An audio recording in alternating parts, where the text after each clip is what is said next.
Yeah, yeah, yeah. It's weird when Google's like that, Yuzu. But thank you for joining my anniversary stream. I know there's sometimes I've done streams where I'll I'll be looking in the chat and thinking, "Oh, where's everybody?" And then I can't see it. And then I find out that YouTube put the chat comments in some other window, so it's just like it's just completely bonkers. So yeah, but anyway, glad you could make it, JC. Hello, how are you doing?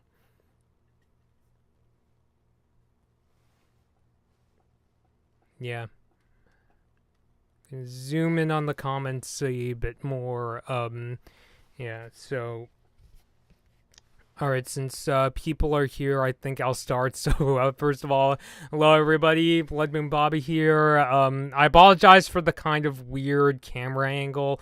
I normally don't do these days. Whenever I use a webcam, I just use my iPhone, and unfortunately, I don't have a tripod that would allow me to do like kind of the kind of like webcam videos I would like to make. So that's probably something I'm gonna have to look for. But anyway, yeah. So I'm here for my YouTube channel's 5th anniversary. So that is really crazy. I mean, when adults say that time flies faster the older you get, they're not kidding. It literally, I still remember very vividly what it was like when I first when I turned this channel into the Blood Moon Bobby YouTube channel back on August 11th, 2017. I still remember, that night working on the new social media pages. So I still remember it like pretty well. Not completely, of course, since it's literally been 5 years since my channel became Blood Moon Bobby. But I'm still, I still wanted to talk about it and do something that I really don't do enough, which is really, like pat myself on the back. I think over the last 5 years, I spent like way too much time worrying about all the possible things that could go wrong and not like giving myself enough credit for like making videos and hanging out with you all. So that's what I'm gonna do today. So as promised, I am gonna be talking about things like well, actually before that, I just want to say I think last year I remember talking about, I did a video talking about the lessons I learned from what was then the 4 year anniversary of the channel. And I'm going to reiterate those later on today in the stream, just for those, because especially ever since I started making TikTok videos, I know that my channel, and for that matter, my TikTok account has just kind of exploded. But I'll talk about that later on the stream. Let me just get my notes out. I do have like all my notes typed out. I just have to pull them out. So yeah, so I actually wanted to start off by saying thank you to everybody who has supported the channel over the last 5 years. I know that we have done uh the we have grown this channel a lot. It's grown past 1,000 subscribers. It really did feel like a goal that I wasn't really sure that was really attainable, if I'm being really honest. But now the channel is sitting at like what is it at, like around 13 now. I'm double checking. Well, no, no, not yet. Wishful thinking. It's sitting at 1,245 subscribers. So, but still, like, I'm really glad. I was honestly not really sure if I was going to be able to get to, the point where I could cross 1,000. And I was, we were able to do that last year. So, I really appreciate the support. I'm really glad that, you really like how I've been creating content and how I approach topics in a manner that's not only comfortable for me, but also really wholesome for everyone else. So I'm really appreciative of your support. So I guess I'll get into the main topic of this video, and that is the question of why did I want to make YouTube videos? Because to this day, I still get that sometimes on TikTok, people asking me, what inspired you to do YouTube? And really, I think the answer is more simple than I think it is. It's just that I really want to credit a lot of the inspirations from some of my favorite YouTube channels that inspired me to go into YouTube. But really, the thing that sparked me going into wanting to do YouTube consistently was when I was in college. So around August 2017, that was when I became the multimedia editor for my college's newspaper. And I really liked the job. I mean, I would really go as far as to say, if you're in college and if you want to learn how to make YouTube videos, working for your college's newspaper is a really good place to figure out how to do that. Of course, especially if they have like a video production department or a YouTube channel to call their own. But it was a very stressful job too. I mean, as a college newspaper, you could imagine that like I've had to cover a lot of political events, a lot of very confrontational events, and I'm a person that really doesn't handle confrontation really well. I'm the sort of person where even if the conflict has literally nothing to do with me, just standing in a room, like, having to watch, like people yell at each other and really getting at each other and throwing all kinds of victim cards and that kind of stuff, even if it has like nothing to do with me, that's a lot for me to take in. So I was thinking, I definitely wanted to stick with the job because it was really the first time where I was really using my leadership skills and assigning projects to people and teaching people how to edit videos. So even though I liked it, I really wanted a place of what was truly my own, not just a place that I worked at, but like a place where I could go and discuss animation, film, video games, and even tech at the time. And so I had this YouTube channel. I actually had a few YouTube channels lying around. One for photography, one for short films I used to make in high school. But I also had one called Kumite World. Around the time I was in college, I was doing a blog at the time covering world events on my own, but I didn't really make YouTube videos because I didn't have the experience to make videos. That was until I decided to turn that channel from Kumite World into what is now the Blood Moon Bobby YouTube channel. So if you ever go to the About section of my channel, you'll notice that it doesn't say the launch date was August 11th, 2017. It says somewhere in 2014, which is absolutely true. I think I made my very first, or at least the very first YouTube video I posted on that channel was back in 2014. But again, because I wasn't experienced yet with making like videos, at least not in the way that I make videos right now, I didn't really post videos until I decided to turn it into the Blood Moon Bobby channel. Now, the next question I sometimes get, I do get sometimes on TikTok, but I especially get from like family members who know I do YouTube, which, by the way, I'm really appreciative of family members who've watched my videos. I have an uncle one time who asked my mom, why is it when Bobby is on the internet and making videos, he's very sociable and very talkative, but when he's at family events, he's really quiet? And that's the weird thing, because people who know me personally know I'm a very quiet person, like to a fault, like to a point where it's kind of detrimental for me. I mean, I'm not really sure I could explain what is it about YouTube that makes me want to be that talkative person, because it's not just that I get a chance to talk about animation and video games. I'm a person with many hobbies. I like talking about cars, cooking, and that kind of stuff. So, and I think that a big part of that, I'm getting ahead of myself, but I'll answer that a bit later. I want to get to why is the channel called Blood Moon Bobby, because I know that like relatives, some of my relatives are kind of creeped out by the name. I have like an aunt who thinks it's too violent.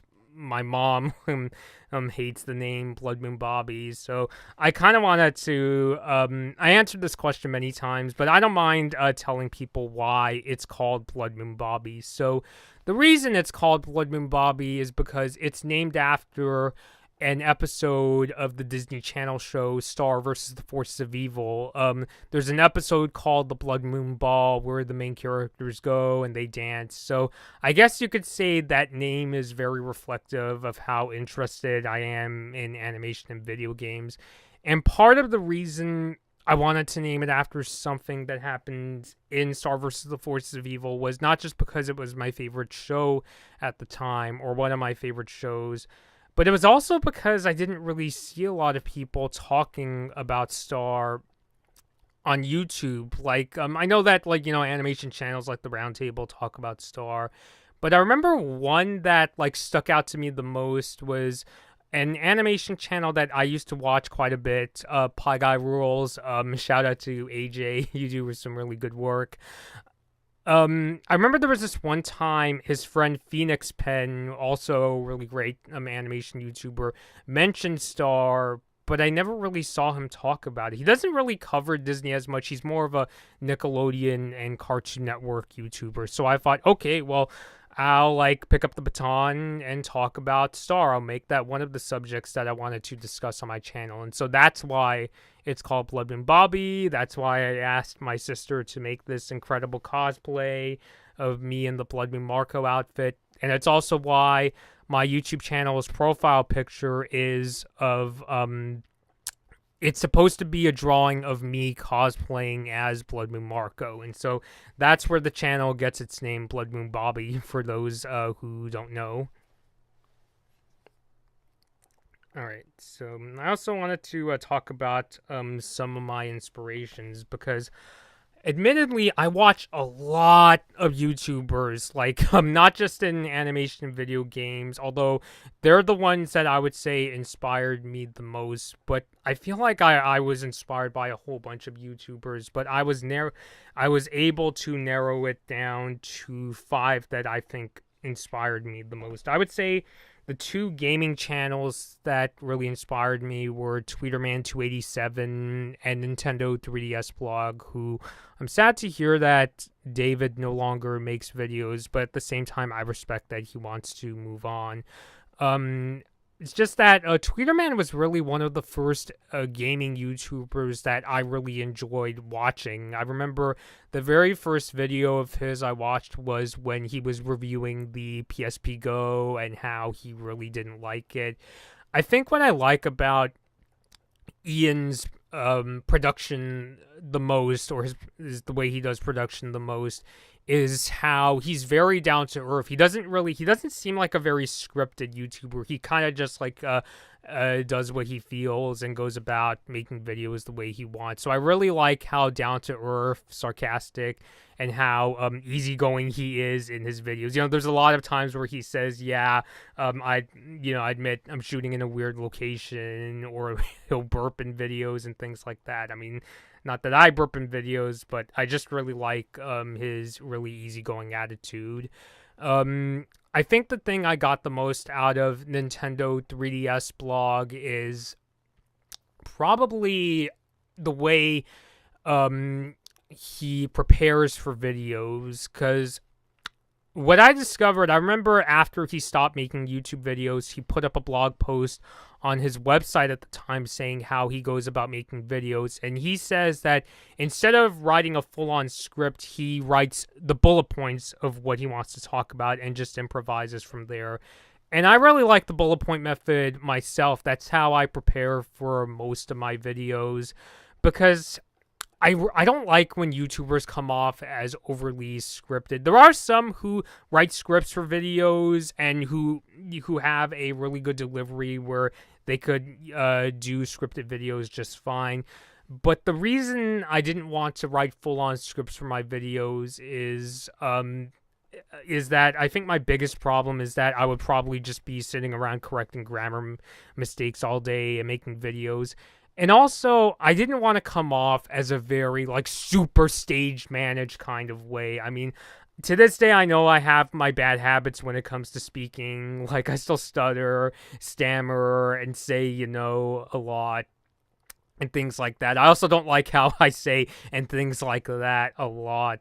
But one of the alternatives that I really didn't want to take was a super scripted style, because I didn't want to make videos where I sounded like I would just start talking like this and I would have to feign my emotions, and that kind of stuff like really gets under my skin. And I imagine if I started talking like that, it would also really start to annoy the crap out of my viewers as well.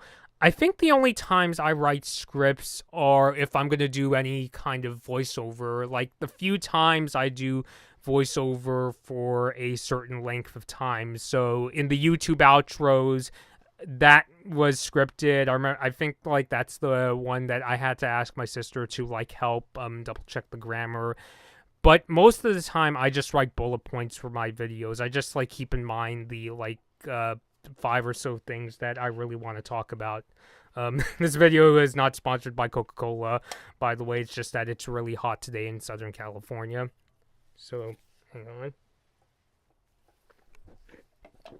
Sorry that I bumped into my microphone, but yeah. And also, frankly, the kind of people that drive me crazy the most on social media are the ones who come off as like the overly perfect ones, like the ones who really like to show off like how, wealthy they are, and showing like, those kind of people that are like always are like, filming at like, whatever restaurants they go to and the fancy things they have. And I don't know, those are like, to me, they may not be scripted, but it's the kind of thing where I want to watch like content creators that are more relatable, not just showing the super positive things in their life, if you will. Daniel, hello, how are you? By the way, I am going to be doing a Q&A at the end of, after I get done talking about the lessons I learned and the channels that really inspired me to do YouTube. So if you've got any questions, leave them in the chat. I'll get to them later on in the stream. One of the reasons I really enjoy doing these streams is that I really get the chance to interact with you all while right after you leave a comment, so it's much more spontaneous and things like that. So Nintendo 3DS blog and Tweeterman287 really inspired me. I'm also really inspired by Review Tech USA, which is kind of surprising because these days I don't really talk about the topics that Rich covers. I've learned to separate myself. But I think what I liked about him the most was when he started to make videos where he was on camera instead of, because I remember when I first started watching Rich, this was back when he would talk over gameplay, which I don't mind. I didn't really mind when he talked over gameplay, but I really prefer when YouTubers can be on camera and show their face. It creates that more personal connection, I think, like, when you can get on camera. Of course, different strokes for different folks. I know there's some really great YouTubers out there who, don't have to, like, show themselves on camera to make good content. Wonder Why is a really good example, because I really like how Wonder Why talks about educational topics like history and the countries of the world. So I think, and also Rich is another really good example of, he's not an overly scripted YouTuber. He's the kind of person that like also improvises, and you could tell like there's times he stammers too. I would say he's a much more opinionated and like much more composed speaker than I am. But after Rich started going on camera, that was when I was like, okay, I want to go on camera too. So he really kind of inspired me to go on camera, especially since I don't think I'm the kind of person that could really do voiceovers well. I watched some of my earlier videos where I stammer even more compared to how I talk today. And I think it helps me when I'm on camera. Like, it kind of adds a bit more direction and it's easier to follow what I'm trying to say, as opposed to when you don't see me at all, you just see a picture of what I'm talking about, and you have to kind of navigate through when I stammer and say and things like that a lot. So yeah, so Rich was also a big inspiration of mine. JJ McCullough, I also really like his educational videos, especially when he talks about Canada. I really like learning about Canadian history and politics through him. I think the most noticeable like way you could see that I was inspired by JJ is the way he puts in images in, his videos. I don't use 8-bit sound effects the way JJ does, but I think another reason why I use sound effects when I like show images of what I'm talking about in the videos is because it kind of reminds me of when I was in school, like in high school, and the teacher would be giving a PowerPoint presentation and they would add sound effects basically to make sure that the class is paying attention. So I really like that touch. So that's why um, I put that in the videos. And another YouTuber that also really inspired me is really ABGN, which I know, yeah, these days, Angry Video Game Nerd is not like James Rolfe. Isn't really the YouTuber he used to be. I still root for him. I just wish he could spend more time when it comes to crafting his content. But I really like that sort of do-it-yourself approach. I think it was really the YouTuber that kind of shattered that expectation I have of, oh, you need like, super, super good production values, like almost as if you're producing a TV show yourself. But I remember watching videos like how he makes his ABGN videos, and this is something I really miss about his videos today is he shows that he doesn't always use the fanciest equipment when he creates his videos. He even showed like, sometimes his lighting equipment can be as simple as using a desk lamp with a piece of paper on it to kind of diffuse the light. And I used that technique for years. I stopped after my parents were kind of worried, is that kind of a fire hazard? And that's why I start to use different lights nowadays, but I really like that kind of do-it-yourself approach, which I think I'll talk a bit more later on in this video. So really, those were the 5 YouTubers that inspired me the most: Tweeterman, Nintendo 3DS Blog, Review Tech USA, JJ McCullough, and the Angry Video Game Nerd. And I actually think that it's really important to watch YouTubers from really all different genres, not just your favorite YouTubers to take inspiration. I mean, I mentioned before JJ McCullough. I mean, even though, yeah, he clearly really loves Nintendo. First and foremost, his channel is an education channel. So, he talks about like topics that, I couldn't get into myself, but I was able to learn not only his editing style, but also learn quite a bit about like Canadian politics, history, as well as the politics of the outside world, not just in Canada and the US. So I really highly encourage, if you want to get started making YouTube videos, I highly recommend watching YouTubers from all like different genres for inspiration. And it's also, frankly, it's also a really good escape. Despite how confrontational and envious social media can be, the good news is there's still a lot of like content creators out there that really do a good job like giving you that break from how aggressive the world can be, and they can show you things like some of my other favorite YouTubers are like Hiro Terada. I like watching him how to cook sushi and ramen, or Emi Richu talking about her funny life stories, or Geography Now, I think really does a good job teaching people about all the countries of the world. So really, expand your horizons, watch YouTubers from all different sorts of genres, maybe to learn, maybe to inspire yourself to make videos, but also, it could also, help you make that escape, because these days it's really tricky to find those kind of things that give you a break from the stresses of the outside world. I'd even go as far as to say,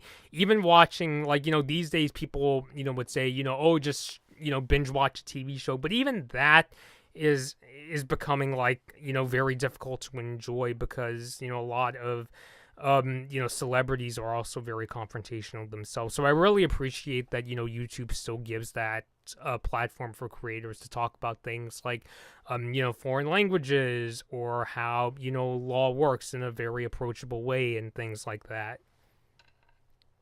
So, I think I'll also talk about some of the lessons that I've learned from making YouTube videos. First and foremost, what I want to say is if you want to know how to become a successful YouTuber, stop watching the stream right now because I'm still trying to figure that out.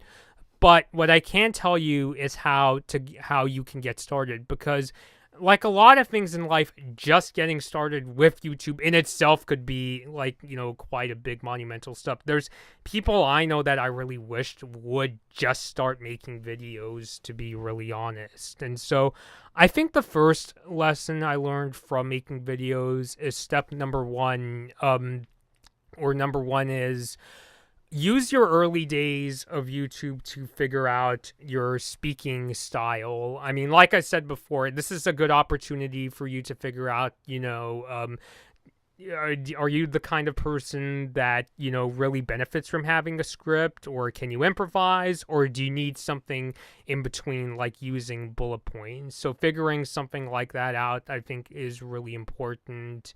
I would also say even like figuring out and even like just learning how to separate yourself from the YouTubers that inspire you. I mean, to this day I still think that you could tell my channel was very inspired by YouTubers like Review Tech USA and JJ McCullough. But how I learned to differentiate myself from them was basically talking about topics that they don't cover. Like, I talk a lot about Nintendo news, Disney Plus, basically the topics that I was really into myself and that, I could really call my own. So I would say the early days of YouTube is learning those lessons that you can't really learn from just watching a video on how to make YouTube videos. You could learn the basics of, how to record and how to edit, but the thing that you can't learn from a tutorial is figuring out your own style. So use those early days and not even just figuring out how to prepare for your videos, also use that time to figure out, if you want to be a YouTuber that's more wholesome or someone that's maybe a bit more not as worried of getting into conflict. I think that's something that like everybody has to figure out for themselves. And so, yeah, I also I think that the next step I'll go get into is learn from your mistakes, but don't let them bother you in the long term. And I think one of the genuinely relieving lessons I've learned from doing YouTube from the last 5 years is learning, and this doesn't just apply to YouTube, this is just life in general, that you'll inevitably make mistakes, but you don't have to let them bother you for years and years and years. Like, you don't need to let them constantly bother you in order to make even better content in the future. I think one of the biggest mistakes I made in my early days of YouTube was when I was still learning to separate myself from YouTubers like Pie Guy Rules and Review Tech USA. I think it's kind of inevitable that when you first start, you're going to talk in a very similar fashion to the YouTubers you really admire, because that's your like kind of a framework for how to get started. But I think what I learned from that experience was, what I didn't realize was that I was becoming a kind of an aggressive YouTuber myself. Because there's maybe not a lot, but like a lot of videos where Rich and AJ could be pretty aggressive, especially Rich. And what I learned from that is that style doesn't work for me, because while they, could at least, or while, Rich, I know especially, like he said that, trolls don't get to me that much. And, if it doesn't bother him, like, to a degree that it would bother me, then I respect that. But what I found is that doesn't work for me, because when I used to talk in that kind of, like, sort of, maybe not every video, but if there were topics that got me all fired up, and I would be talking like this and getting really pissed off and stuff like that, what ended up happening was the comments I would get would be pretty heated as well. I think the worst video I ever made was talking about the Nikon D3500 DSLR camera, and because I was so like impassioned in that video, I got like a handful of really pissed off comments, people saying to me, do your research, look up, you could find even better deals if you just Google them and stuff like that. And so I remember after I made that video, I went to my sister, who told me, you should talk in a more relaxed sort of way, find a more relaxed way to express your criticisms and things like that. And I think it really helped me, have the wholesome community that I have nowadays in my comments section. I mean, yeah, now and then I still get the occasional angry person or somebody who is clearly there to bother me. But especially when I started to realize that most people did appreciate the way I talk about topics nowadays, it didn't bother me as much. So, yeah, so I think the reason that video doesn't bother me as much anymore was mainly how could I put this? It was on the tip of my tongue, and now I'm forgetting what I learned about that. I think it was because I accepted that was just part of the learning experience. That was me realizing, okay, I have to learn how to separate myself from the YouTubers I watch. I can be that more relaxed and wholesome person that I want to be, because nowadays there aren't really a lot of like videos I make where I'm like super angry. I'm usually more, if there's like bad news coming out there, I'm kind of more disappointed than angry, if I'm being honest.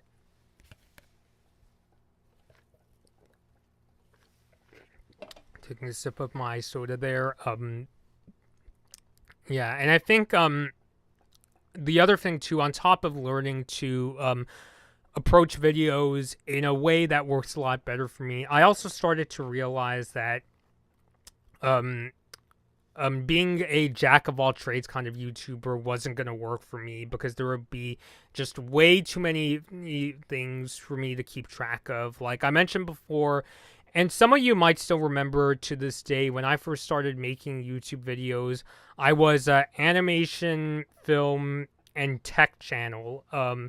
And while I'm still into tech today, I still follow like, Apple and Nikon from time to time. I decided not to cover tech as much these days because I wasn't in a position where I could get review samples of new products like the latest iPhone or Nikon camera. Like, I'm certainly not in a position where I could just like call up Nikon and say, hey, could I review your Z9 flagship camera? It's like, that's not going to happen. And there was no way I could buy every single new MacBook, every single new Nikon camera, every single iPhone. So it's just, it's not feasible for me. And also on top of that, these days, another reason I don't cover tech as much anymore is because these days I focus my YouTube channel, or this YouTube channel, I should say, much more on animation and video games. So I really narrowed it down. Honestly, I would even go as far as to say, if you're starting out, maybe just pick one of those two topics, because those two, animation and video games, are like two really huge topics in themselves, to be really honest. And at my job, I don't even cover tech at my my day job. I work as a search engine optimization specialist for car and motorcycle dealerships. So that's why from time to time I started to talk about cars again, because I was really into cars when I was a little kid, and now at my job I get to edit landing pages about cars and motorcycles, and edit websites. The car I was holding, by the way, this is a toy Honda Civic Type R, the previous generation. I'm really looking forward to learning more about the next generation Type R, but I really narrowed it down. There's probably still some things that I could really like narrow down. I'm not saying don't have multiple hobbies. I'm just saying that if you want to become an even better YouTuber, really narrow down the topics you want to talk about, so that you can become a lot better talking about those topics, and that you're not in a situation where it feels like you have like way too many ingredients to cook with. There is a bit of a chef's pun for you. So Yeah, I think that was also something I had to learn too, was really to narrow down, the things I wanted to do so that I could become a lot better at those handful of things. And this is something I've learned recently, but I would encourage, if you're gonna make YouTube videos, have guest stars. It's a lot of fun, having guest stars. You might recognize my friends Steven and Gabby. I've actually known them since high school. Steven was my former cross country teammate. He was also in my AP US history class. Gabby, I've known since I was a sophomore in high school, but we didn't really become friends until we worked together on a Shakespeare project in AP Literature when I was in high school.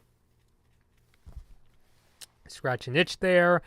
If you can get guest stars for your videos to come on from time to time, it's a lot of fun to, kind of bounce off topics with them. I've had several, guest stars in videos before, or my former college newspaper writer Ross, I've had from time to time, Patrick, Doomsday. So it's been a lot of fun to have them. And if you can sense potential in them, encourage them to do YouTube videos so that they could also delve into the topics that they probably have even more knowledge in.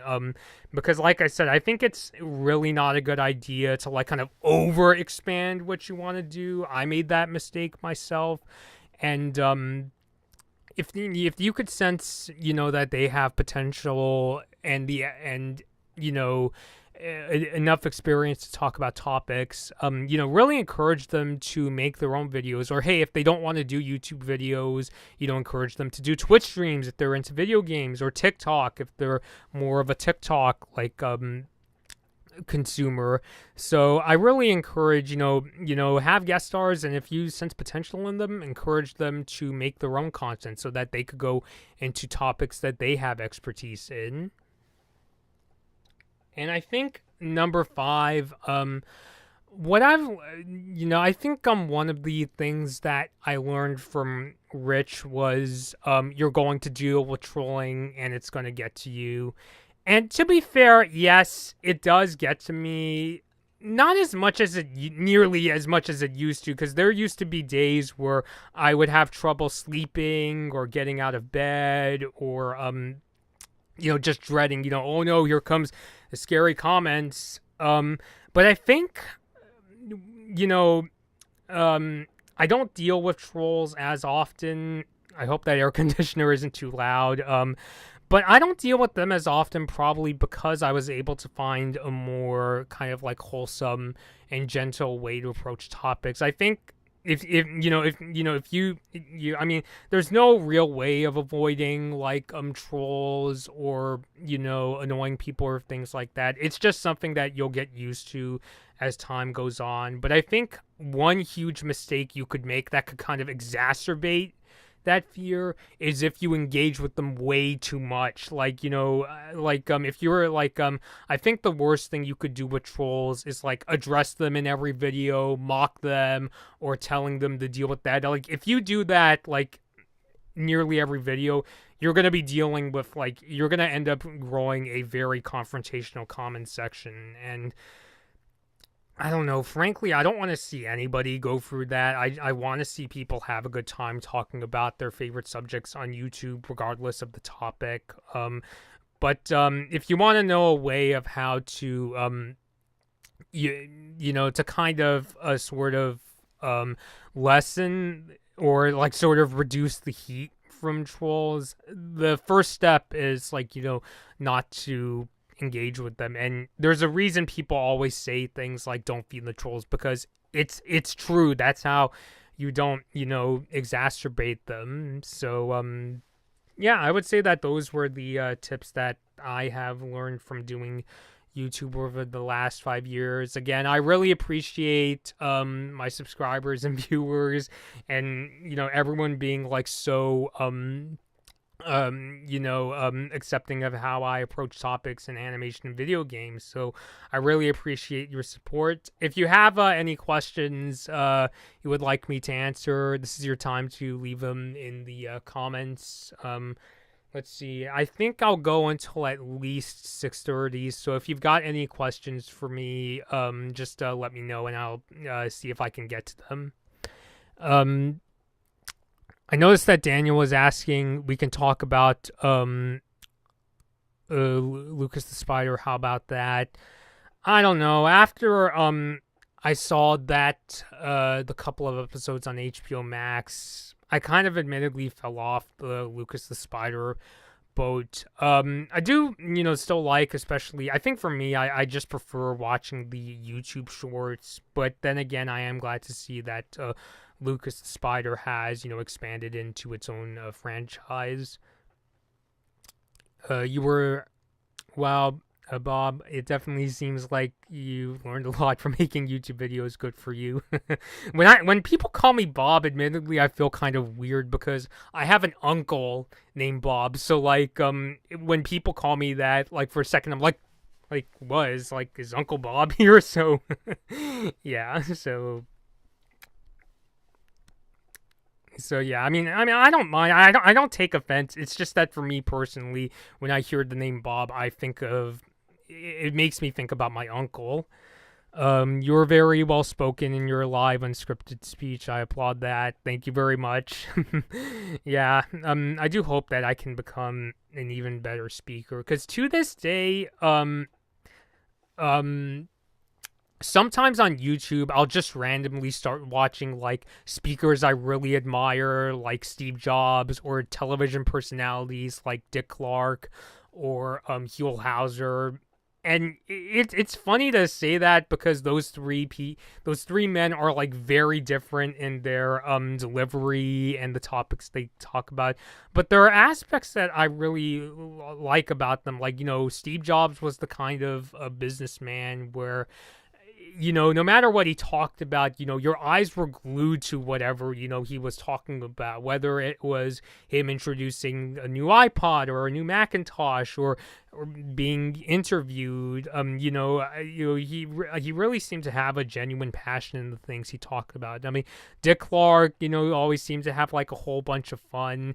And I guess you could say he was kind of like a really good kind of like middle space in between like Steve Jobs and Huell Hauser, and that he was a much more like kind of like a fun person to watch than Steve Jobs. But he was kind of more like down to earth in the way he would talk about, like whenever he would introduce a musician on American Bandstand, or when he would be in Times Square doing his New Year's show, and he would talk about like fun facts about the Times Square New Year celebration. So I really appreciate that. And Huell Hauser, just a whole bunch of fun to watch. I really like how in his episodes he was very friendly to the people he met and had like a really big smile, and how he was really excited to tell you about the places he visited in California. So if you've never seen Huell Hauser, or Dick Clark for that matter, if you've never seen American Bandstand or California's Gold, please go look for clips on YouTube. You'll have a really good time watching both shows. So it's something I really hope that I could improve down the road. I don't think I'll get to that point where where I'll never ever stammer again. Because to be fair, there were times where Steve Jobs would say or things like that. But yeah, I think that's the reason why to this day I still watch I'll pull up a American Bandstand episode or California's Gold or Steve Note just to see one of those guys do their thing. Happen to have watched Final Space. I saw a few episodes of Final Space when I visited my friend. We never got to finish it, though. I just remember, if you don't mind spoilers for people who have never seen Final Space, I just remembered the last episode I watched, it looked like Avocado was going to die. So, yeah, but I don't know too much beyond that. Funny enough, in comparison, a show that I think got to see the first full season of was, I think it's called Arcane, the League of Legends show on Netflix. So, yeah, just saying, I don't know if my friend Steven is watching this, watching the stream right now. I think he said that he wasn't going to be able to make it. I know that his grandpa passed away. Rest in peace. I'm sorry about your loss, Stephen. Um, yeah, but I would like to one of these days have like, sit down and watch like even more Tarantino movies with him, or even like getting into Akira Kurosawa. To this day, I've never seen an Akira Kurosawa movie, and I heard he's one of the best Japanese directors who have ever lived. So if I could like sit down and watch like Seven Samurai or Ikiru, that would be like my dream come true. Okay, first question. Do you have high hopes for Hamster and Gretel? I don't know about high hopes, but it is a show that does look enjoyable to me. I watch not very often, but I mostly watch like Dan Povenmire shows, like, out of fun, like every once in a while. His sense of humor isn't exactly my taste. I just kind of watch them to have like, oh, tee hee ha ha, like a good time once in a while. But I do want to no, there's a lot of like things that I want to review, but I've just been procrastinating a lot lately. But I still want to review Hamster and Gretel, and you also mentioned Lightyear, which I know I got to get to as well. So those reviews are still coming soon. And yes, literally, Bob's my uncle. I literally have an uncle with the name Bob.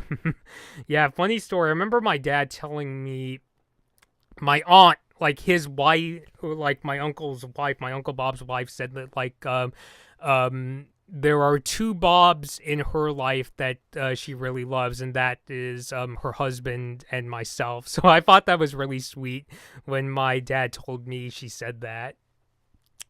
Have you seen? So yeah, okay. So I already talked about Lightyear. So both Final Space and Lucas the Spider both have an avocado now, huh? Yeah, it's funny. I didn't realize that until now that both shows have a character with the name Avocado.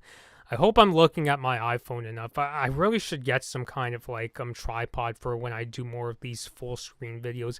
Maybe for trailer reactions, this wouldn't be so bad because I could see like having, like in the future, putting a trailer reaction like on this part of the screen. I want to eventually move away from doing trailer reactions with the starry background and start doing them full screen because I really like how YouTubers like the medical YouTuber Dr. Mike or the ex-Jewel thief Larry Lawton, instead of like having like a fancy screen, they just do the thing where they'll have like a little screen, or they'll do the thing where it's just themselves and whatever they're watching and things like that. So I really want to move over into doing more trailer reactions in that style in the future. So yeah, so all really good questions. If you have even more, let me know in the chat. I really enjoy answering them. Like I said, I think I'll be here until at least 6:30 p.m. Pacific Standard Time.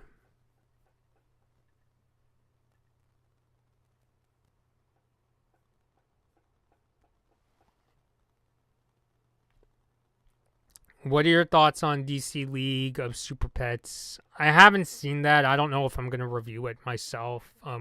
Partly because there is already a lot of movies that I promised to review.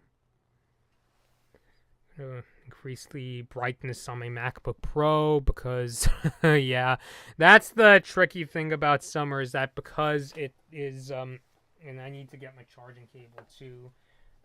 Because it is so hot, that means that the sun just kind of shoots through my window, and so if I'm doing work, whether it's YouTube or my day job, I just gotta increase the brightness on my computer. Do you have any favorite live action sitcoms? The weird thing is that there aren't a lot of sitcoms that make me laugh really hard. The only ones that seem to make me laugh are Fresh Prince of Bel-Air, Family Matters, and occasionally the Drew Carey Show. Probably more so Family Matters and Fresh Prince. I watch episodes of those two shows quite often on HBO Max. There was actually a time where I kind of binge watch Fresh Prince, and I saw a lot of episodes, like the one where Will loses a game at a pool hall, the one where he accidentally sets his relative's house on fire. Of course, I saw the episode where he first moved to Bel Air. God, what are some other ones that I've seen? But I watched a lot of Fresh Prince. Seen a couple episodes of Family Matters. You know, the one with Steve Urkel where he's like, "Did I do that?" and things like that. I especially like the episodes where Jaleel White. You know, I think he does a better job playing Steve Urkel when he's older because he has to put on more of a voice, and I like hearing that kind of nerdy voice, you know, he does as Steve Urkel. Like, I remember one of the episodes I saw was when his neighbor Carl, he's kind of at like bit in a bit of a tough situation with him, and Steve is like, well, I just wanted bygones be bygones and bury the hatchet. Like, I really like that episode and like seeing him put on that voice. So yeah. The Drew Carey show, I really wish that, like, is that even on streaming? Because I don't know if it's on any streaming service, and I really wished it was. It looks like a funny show, especially in the later episodes with Craig Ferguson and Kathy Kinney. Like, I really, honestly, Mimi is one of the funniest characters, and Drew could be pretty funny as well. It's one of those shows I remember, like, actually, I mean, I don't know about Family Matters, but Fresh Prince and Drew Carey were those two shows that I saw. I didn't watch, but like, you know, I would see like the intros on like TV when I was a kid, and I would be like, oh, when I grow up, I hope I can watch these shows. So as far as I know, I can't. Yeah, no, Drew Carey is not on any streaming service. I wish it was, though, because I've seen like clips of the Drew Carey show, and I would like to see even more. I think there's a lot of potential. And I really love the theme song. Actually, the theme songs for especially Fresh Prince. Of course, Fresh Prince, this is a story all about how my life got flipped, turned upside down. And like, that theme song is legendary. And also, even the one of the theme songs from the Drew Carey show, I really like, Cleveland Rocks. I played it in my car, a lot when I'm practicing driving, and it's kind of, I know it's kind of funny because I don't live in Cleveland myself. I live in Southern California. But yeah, I hope the frame rate isn't too stuttery. Yeah, but yeah, I really wish that I could see more of the Drew Carey show.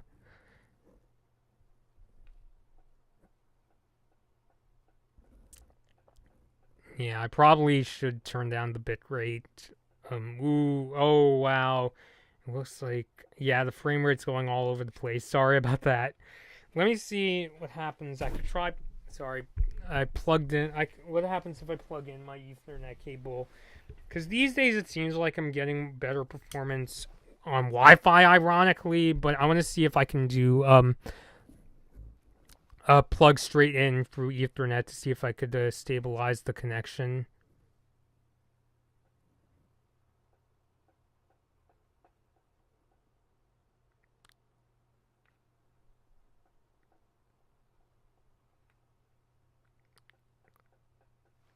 Yeah, and I don't think I can change the frame rate.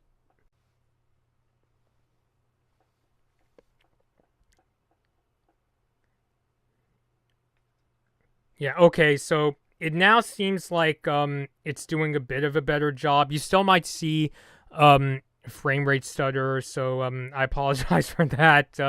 It kind of seems like YouTube and my computer. Yeah, I really got to turn down the bit rate settings. So I apologize if there's going to be any more problems. I noticed that like the CPU is like really going up. So which is normally, that's kind of a scary thing because that's what leads to stuttery frame rates. So I'm kind of hoping against hope that things will calm down. But anyway, okay. So I see more questions. Did you get to see Amphibia's final season?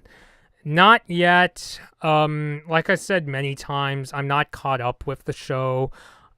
I'm probably gonna get caught up with Amphibia after I get caught up with The Owl House and The Ghost and Molly McGee.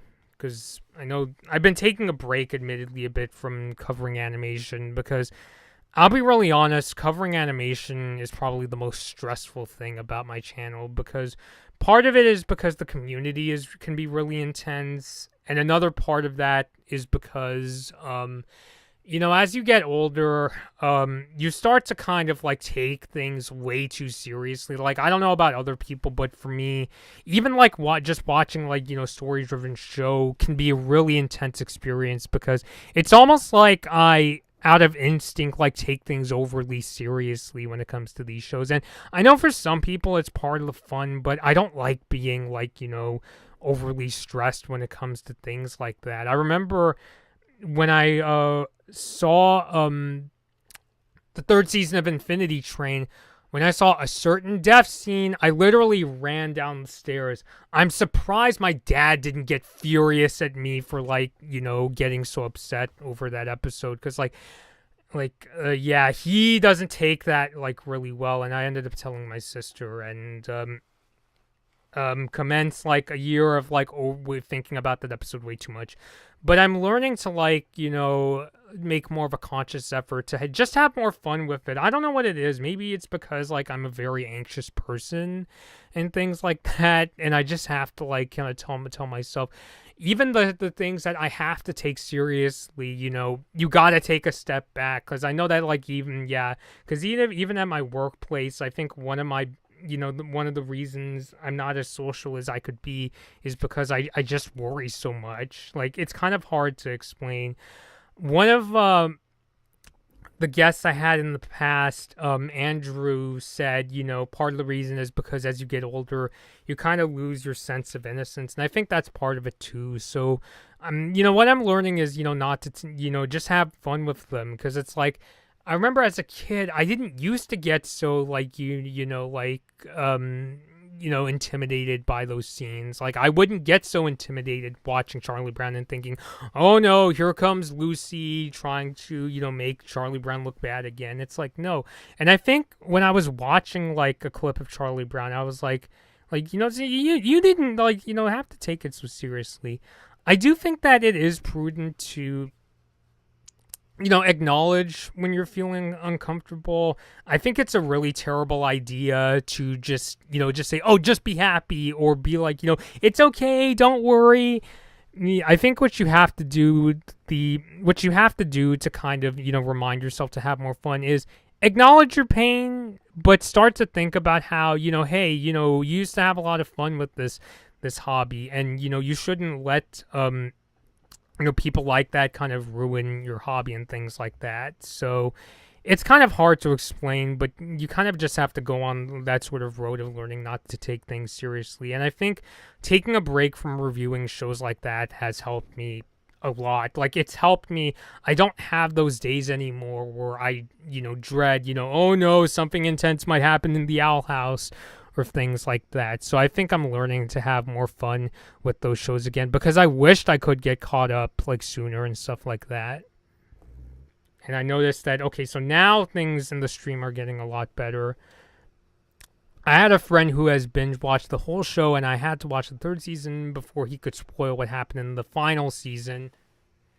Yeah, and I already kind of know what happens in the ending. Like, I've seen people post screenshots of Sasha and Marcy as adults. Spoilers for those who haven't seen the show. So yeah, so I don't know everything about the ending, but I know that's like a major spoiler. Again, yeah, just taking a sip of my drink there. I know that modern SpongeBob likes to acknowledge the memes surrounding it, so do you think an actual episode of the show will reference... I gotta shrink the window here, because, yeah, I'm having a bit of trouble reading the comment. I know that modern SpongeBob likes to acknowledge the memes surrounding it, so do you think an actual episode of the show will reference the Nectar meme, if you know what that is? Since I don't watch SpongeBob very often, I apologize, I don't know what that is referring to. So, yeah, I mean, I really think the way I was able to, I mean, I haven't proven this because I haven't, reviewed a show in a while, but I think I am. I always say that, oh, I think I am on like the road to recovery to, having more fun with watching, shows again.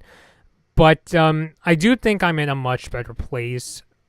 I always like, I don't know if I mentioned this on any social media platform before, but something like a couple things that really helped me like get out of that like phase where I was really intimidated by Infinity Train, which as a show I like, it's just that it can be a really intense series, especially, if you have no idea if you have no expectation of what's going to happen.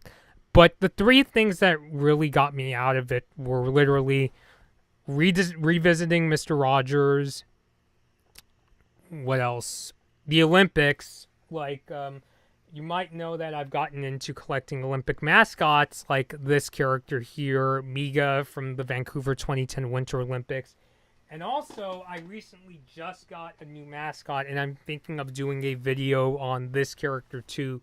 This is Shui Ron. He was the Paralympic mascot from the recent 2022 Beijing Winter Olympics. And honestly, between the two mascots at the 2022 games, I would say that Shui Ron is my favorite of the two.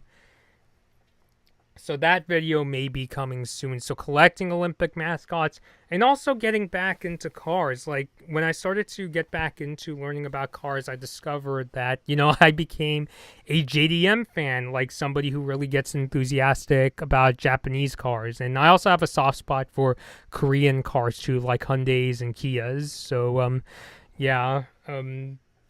And as a matter of fact, I'm hoping that one of these days, the new Honda Civic hatchback will become my own, like, car, which, I mean, I know that's not, like, the cool version of the Civic. It's not the SI or the Type R, but it's the one that I could see myself,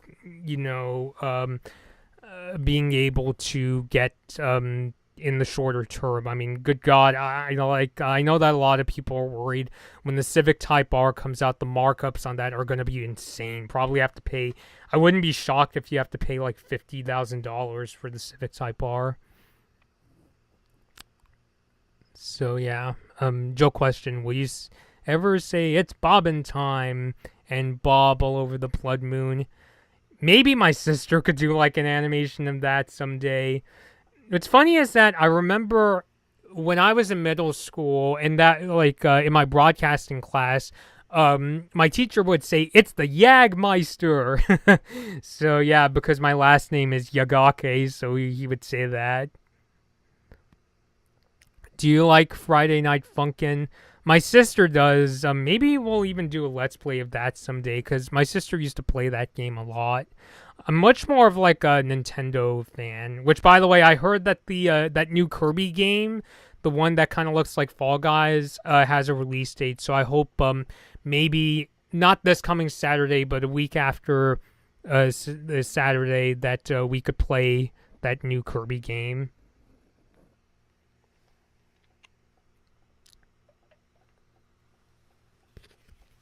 And taking a drink here. You know what's crazy is that when I first started making YouTube videos, I actually thought that I was going to be wearing this cosplay every single time I make YouTube videos.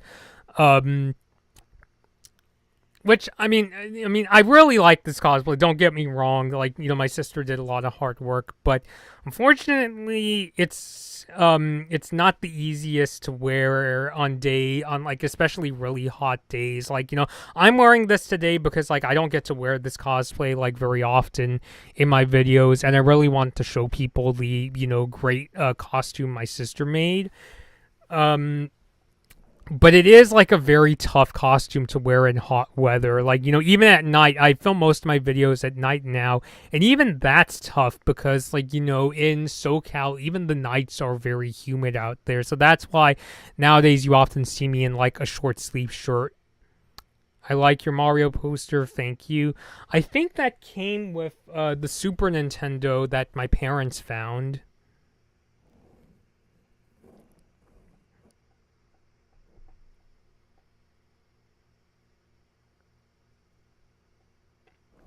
But yeah, I really appreciate that.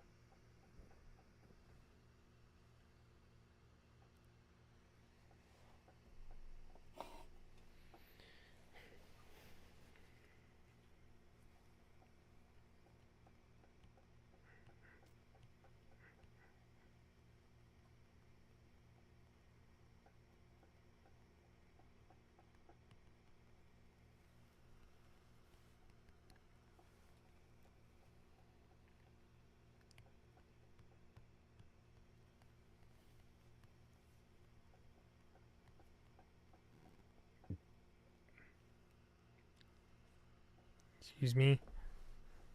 What are your thoughts on Don't Hug Me, I'm Scared? I don't know what that is.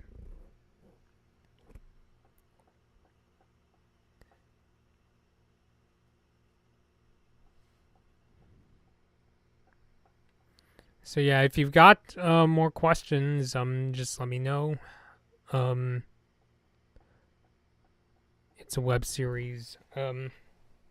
Let me see. Do I know? I might have heard of it, but I don't know too much about it.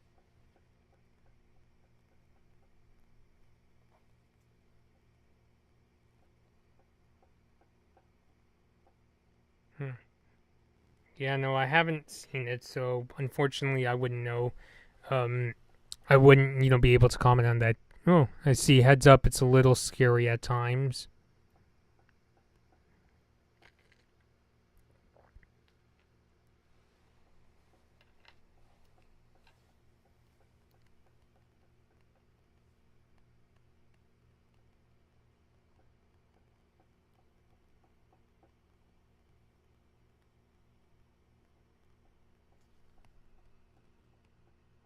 But I highly recommend it.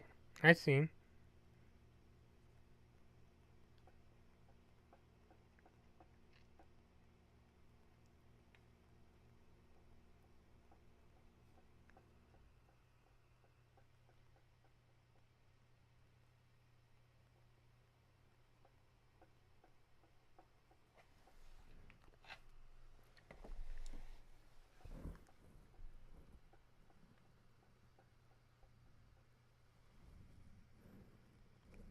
Yeah, so I don't know. I'm still trying to figure out like what I should do because I think I just have to get a tripod that is able to kind of like lower or down a bit more.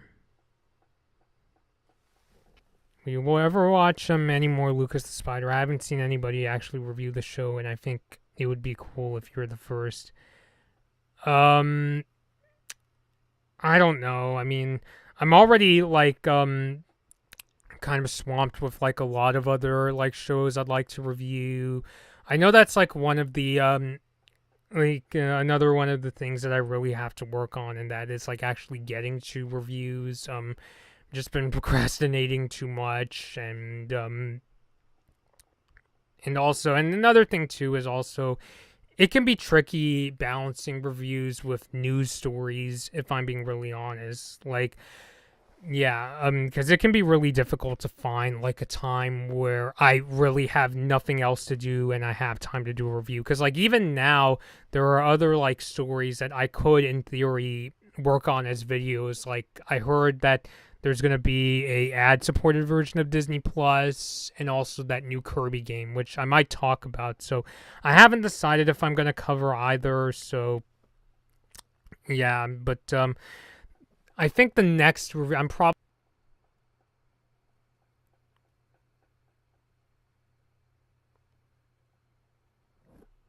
internet's kind of gone down a bit here, so I apologize if the resolution or frame rate dropped.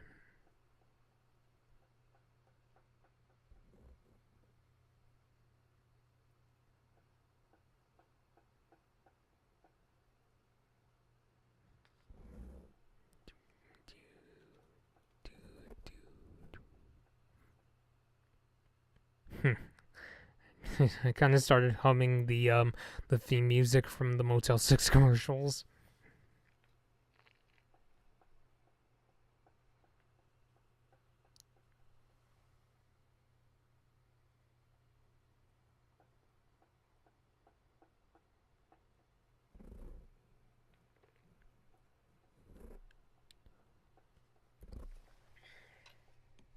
So, all right. So, I know I said 6:30 p.m. was gonna be my cutoff time. I think 7 is like the time that like I could go like to the absolute most. So I'll probably keep this going for 20 more minutes. What are your thoughts on the Minions? Personally, I think they're very overhated. I mean, I saw the Minions movie, the first one, in theaters back when it came out. Admittedly, I'm not really the biggest fan of the Minions, but I respect people who really like the franchise. I know that there are people out there who like them just fine. I think when it comes to Illumination, I'm more of like, I think the movies from Illumination I prefer tend to be like, um, I saw Sing. I thought that there was a lot of potential in it, and also the Grinch. I think the Grinch was probably the closest Illumination got to making a great movie, because there was some real genuine emotion in that movie, and I really liked how they tried to fill out the Grinch's backstory and what was really getting to him.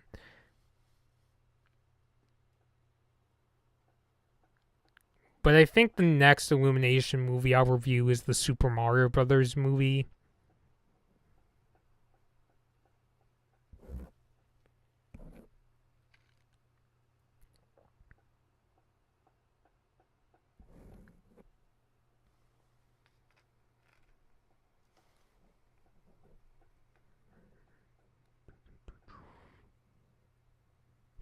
And then now I'm starting to hum the what was it? The theme song from the Drew Carey Show. In case you're wondering what I was humming.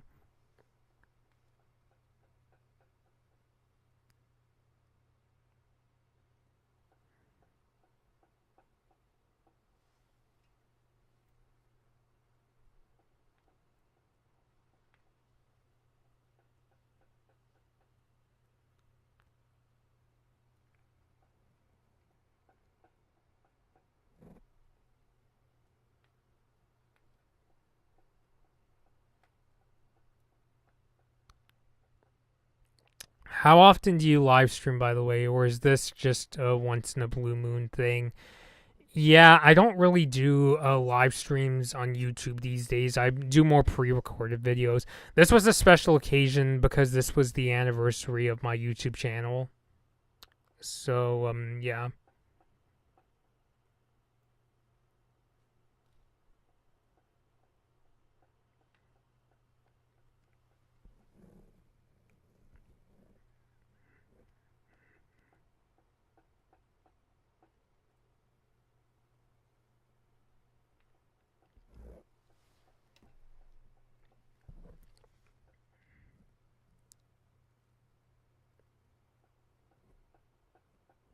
Well, I'm glad to be a part of it. Well, well, thank you very much, Daniel.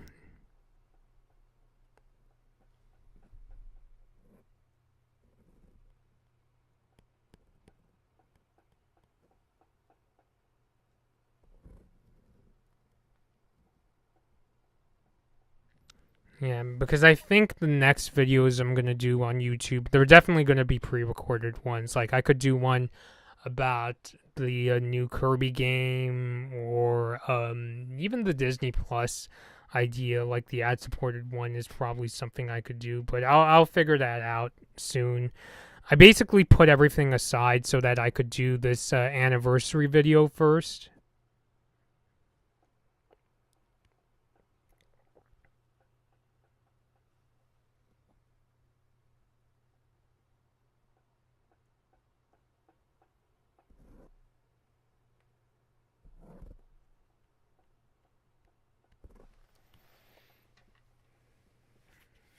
Take another sip here.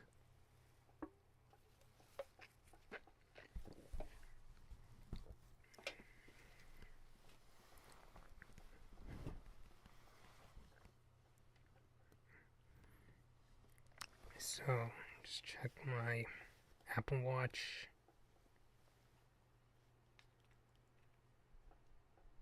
So, yeah, and I think I'll go about 10 more minutes. What are your thoughts on Strange World? I like the trailer that you put out. I really like the old school style. of the opening of the trailer. I just hope that the story and characters are also really good as well, because they're off to a good start with the art style. I just hope that the story itself is good.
What's your favorite classic internet meme? I don't know. I guess just gonna go for kind of like a typical example, maybe like the Rickroll meme. With "Never Gonna Give You Up."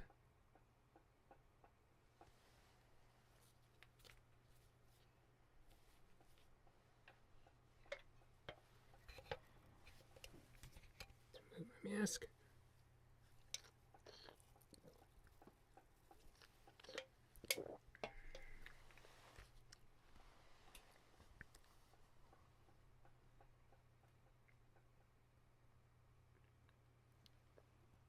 All right, welcome back, JC. Did you have any questions? Favorite films of 2022. Which movies have I reviewed?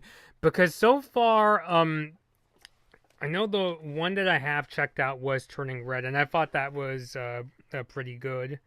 So I hope there's just more that I got to see. Like, I also promised that I was going to review Sonic the Hedgehog 2 and Lightyear. So I can't give a date on when I'll get to those, but I hope to check those out as well.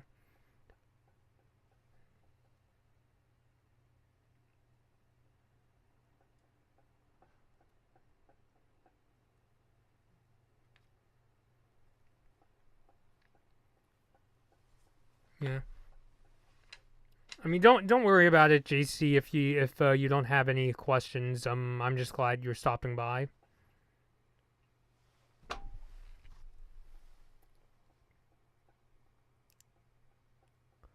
What's your favorite anime/cartoon? Anime, Studio Ghibli movies like Spirited Away and Grave of the Fireflies. Cartoon, Avatar: The Last Airbender.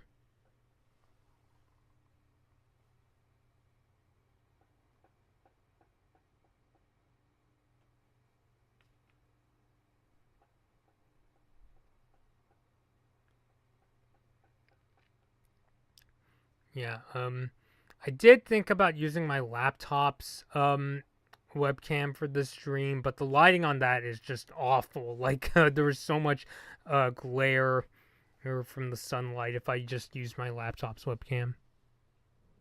Huh. I love Spirited Away myself.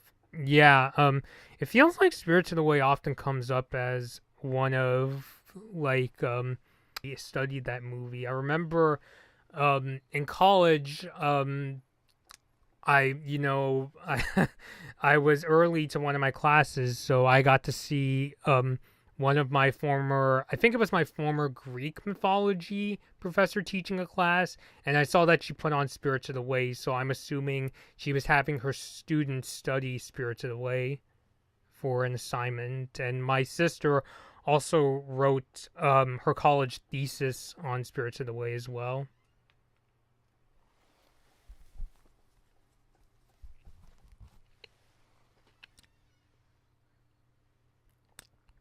Yeah, and in fact, Spirited Away was actually the second movie I ever saw in theaters. The first was Chicken Run.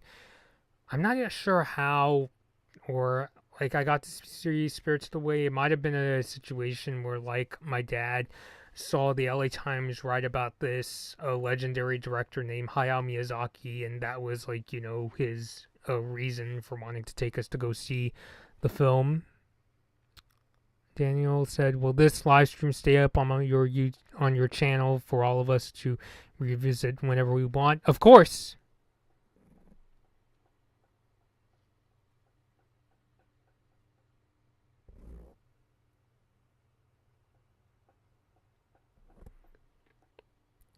It's about 6 more minutes if anybody else has last minute questions. But yeah, usually when I do live streams, they do stay up. The only reason they would be taken down is if there is any like technical issues or things like that. And even though, yeah, there was that, frame rate drop, I don't think it's significant enough to like make me want to like take this, especially since this is an anniversary live stream, so I'd like to keep it up.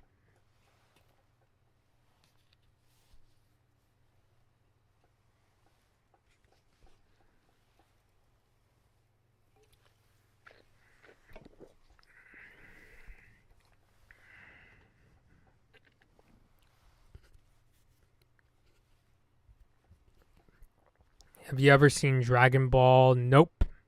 But I have a cousin who's really into it, but we never got to sit down and watch it together.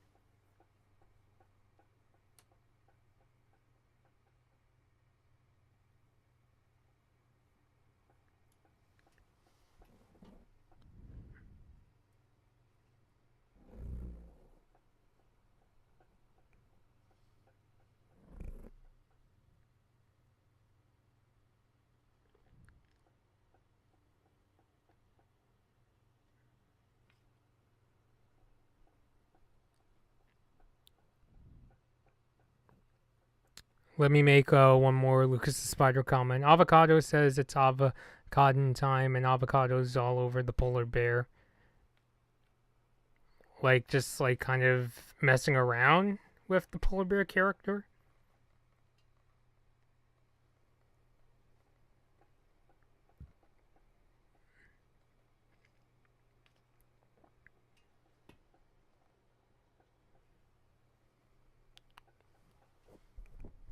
Sure.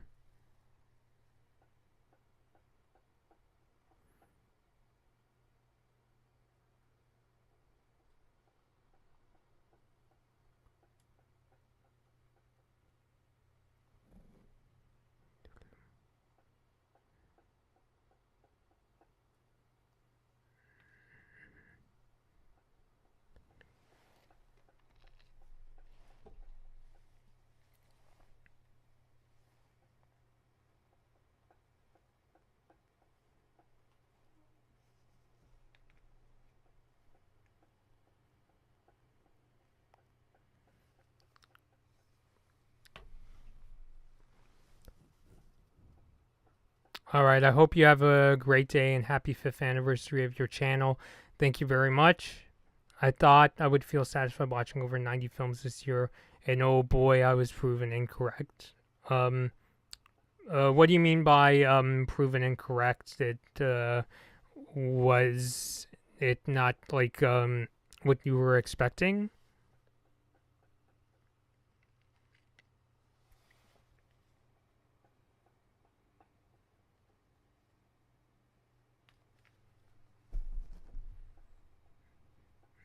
Sorry if I keep bumping into the camera with my hat. Of a sort, yes.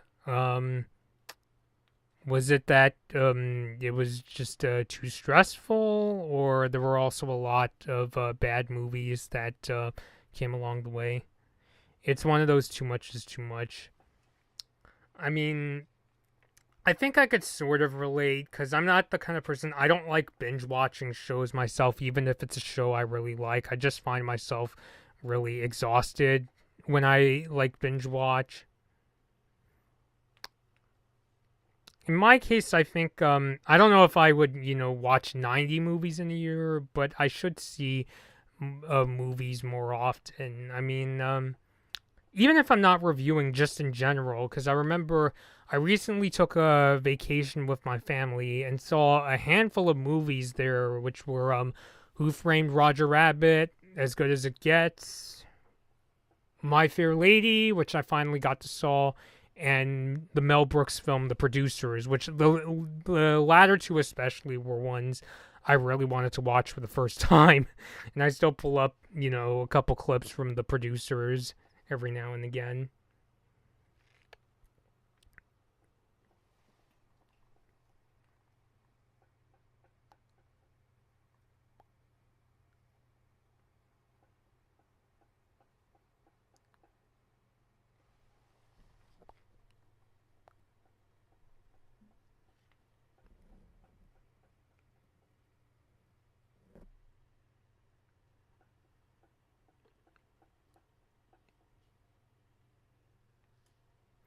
All right, so I'm gonna end things here, because yeah, I really have to head off for now. So yeah, thank you very much to those who have stopped by. Once again, thank you to those who have supported me along the way. I'm really happy with how far the channel has gotten. So thank you to my sister Penny for making this cosplay and drawing my channel's profile picture, and also my friends Steven, Gabby, Ross, Andrew, all of them for making their guest appearances over the years and getting to interview them. So I really appreciate everyone. Don't want to forget Caitlin and Chris as well. So thank you all for supporting the channel.